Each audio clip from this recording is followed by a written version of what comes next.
Buenas tardes, Invisibles. Comenzamos con el ecuatoriano don Jesús Vélez Lor, que es refugiado en Bolivia. Él nos va a contar cuál es su situación desde el punto de vista del derecho internacional, derecho de refugio.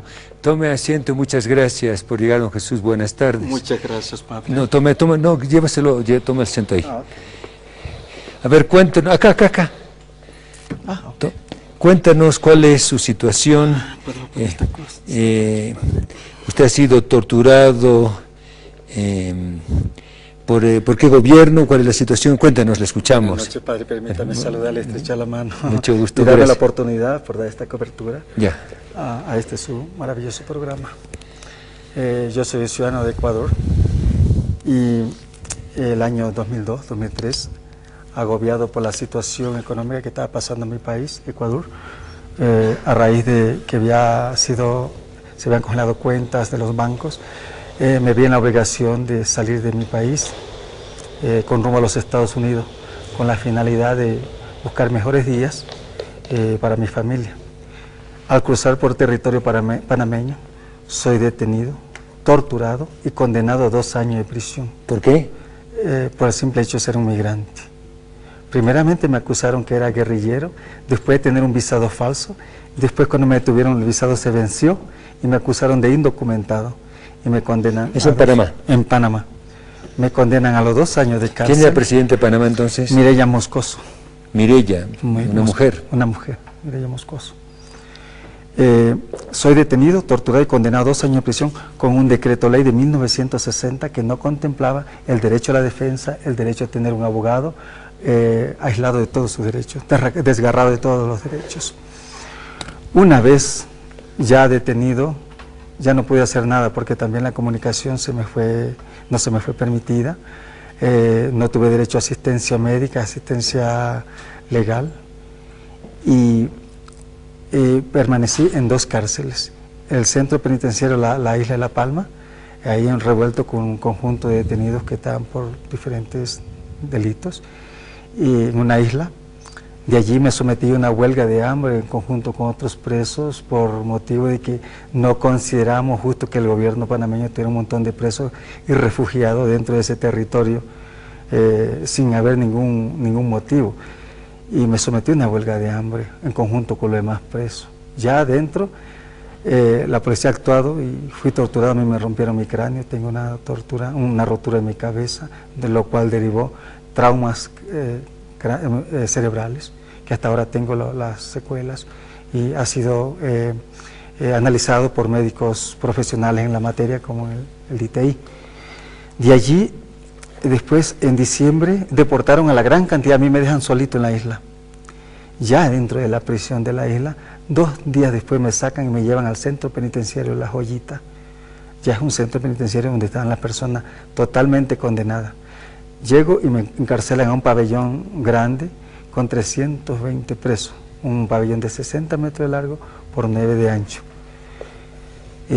Allí me llega una carta que ya estaba condenado a 2 años de prisión, pero yo no había visto el abogado, no había visto el juez, no había estado de frente a un tribunal, nunca había tenido el derecho de litigar para presentar mi defensa.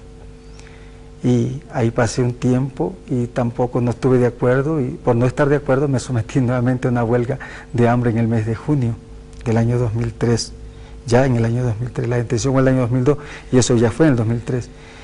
Como castigo me sacan de allí y me llevan a un pabellón de máxima seguridad para que no tuviera contacto con teléfonos clandestinos que existían dentro del pabellón. De allí yo llegué a ese pabellón, me sacan mi ropa, yo iba con mi boca costurada, con hilos, y la policía me pide que me descosture la boca. Al no descosturarme me derraman con gas pimienta en mi cara, lo que me obligó a desgarrar mis labios de mi boca, y de allí me sacan mi ropa, me desnudan y me tiran al piso.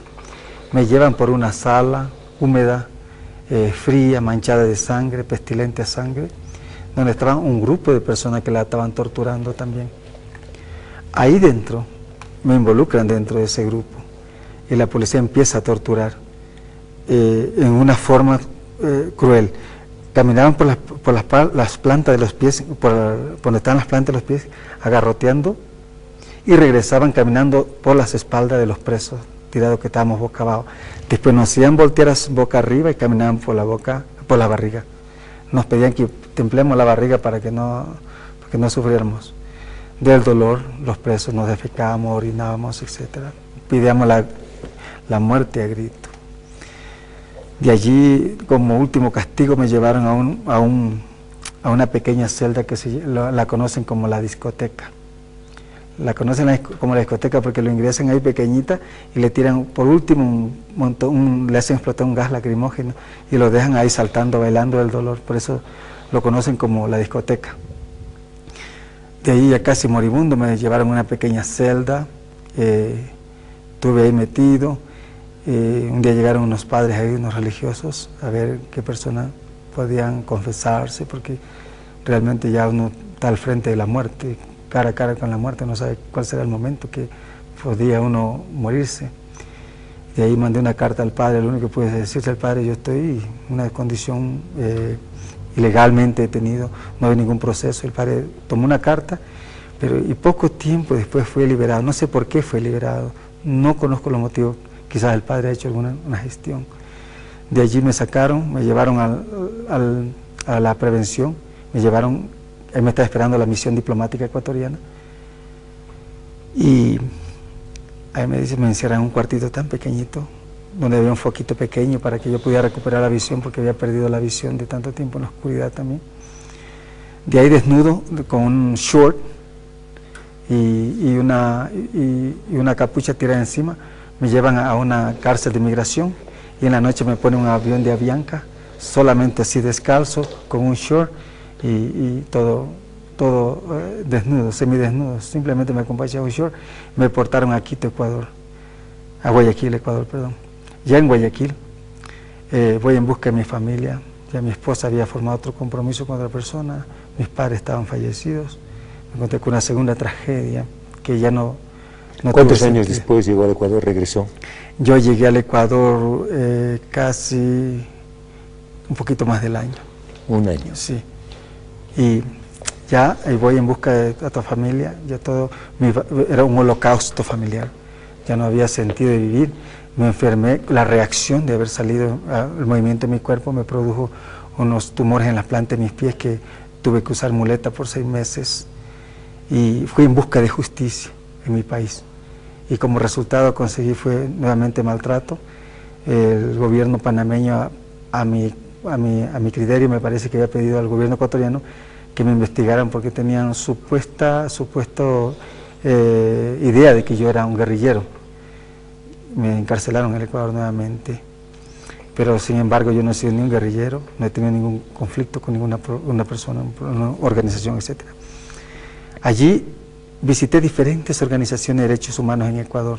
Ninguna quiso tomar mi caso. Otros los tomaban, otros lo rechazaban, otros decían que yo era un loco. Y verdad, tenían quizás razón de decirlo, porque yo parecía un mendigo, caminando por la calle, enfermo, y nadie me creía. Fue entonces cuando acudí directamente a la Comisión Interamericana, preparé la queja a la Comisión Interamericana a Washington, la envié por vía correo electrónico, dado que nadie me había escuchado, y llamé después a la Comisión Interamericana a Washington, sí, me dijimos, recibí una queja, y empezaron a darle trámite en la comisión.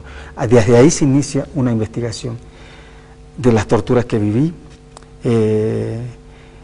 Interviene la Universidad de Harvard, se introduce la Universidad de Harvard. La Comisión Interamericana declaró la admisibilidad del caso el año 2006 y continuó con los análisis de fondo, y el año 2008 la Comisión Interamericana emite un informe de responsabilidad contra el Estado panameño. Lo encuentra responsable de los delitos cometidos dentro de la Convención Americana de Derechos Humanos y la Convención Interamericana para prevenir y sancionar la tortura, y le emite un informe de recomendación para que repare los daños y perjuicios, enjuicie a los culpables de tortura, los que me sometieron a tortura, los que me trasladaron en un helicóptero atado de pies y manos, y el Estado panameño no cumplió. Eso fue el año 2008.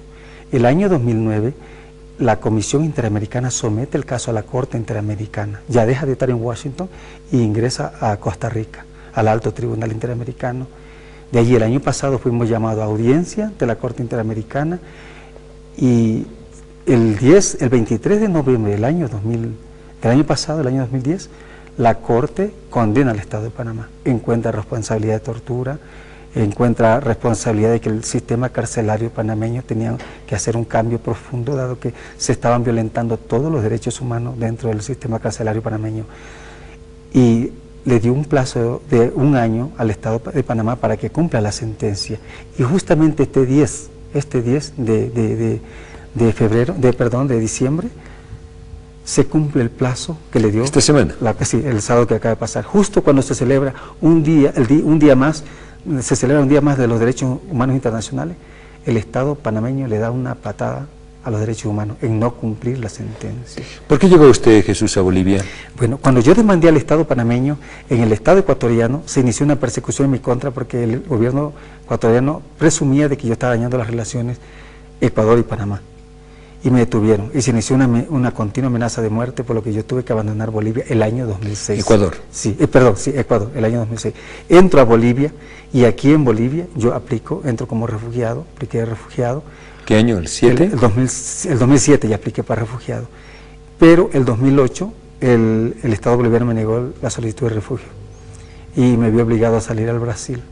Salí al Brasil, pero mis condiciones no estaban aptas para quedarme allá porque mi estado de salud era muy crítico y la diferencia que teníamos entre cultura, idioma y todo esto, a pesar que hablo portugués, no pude quedarme. Regresé nuevamente a Bolivia cuando ya había pasado un tiempo. Después me uní con una chica boliviana acá, tengo una esposa boliviana, y de lo cual tenemos un pequeño bebé, un hijo. Hemos formado una familia acá en Bolivia, vivo en Santa Cruz. Y he seguido este proceso desde aquí de Bolivia.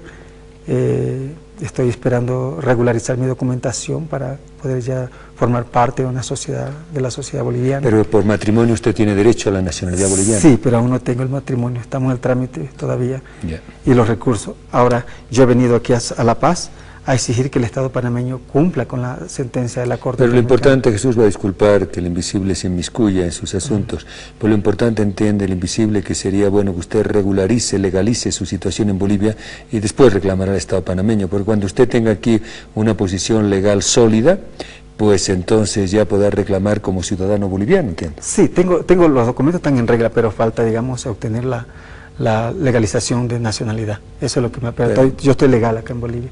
No tengo Procure que eso vaya. Sí. Y bueno, ojalá, ¿pero ya le han aceptado el refugio nuestras autoridades? No, todavía no. El refugio lo perdí el año 2008.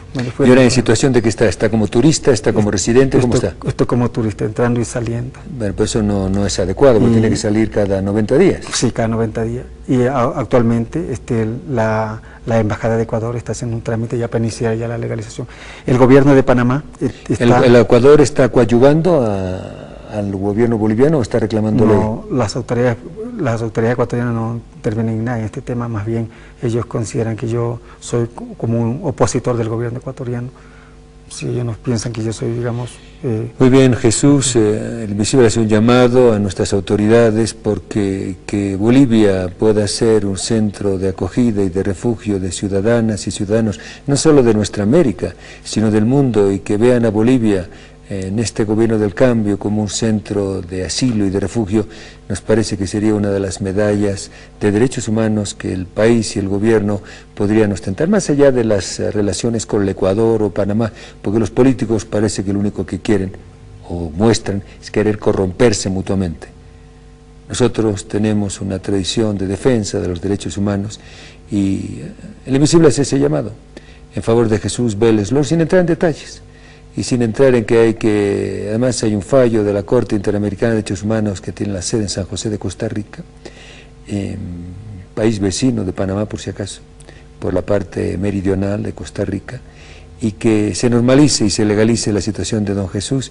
Hacemos ese llamado desde el invisible en la Ciudad de La Paz a nuestro gobierno, que está a muy pocas cuadras de donde estamos transmitiendo esta pequeña entrevista a través del Hombre Invisible en Radio Fides y de Fides Televisión.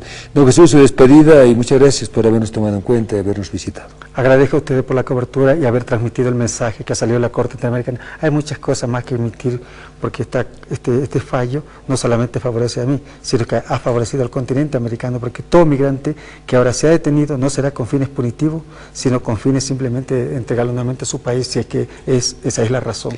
Eso determinó la Corte Interamericana dentro de este fallo.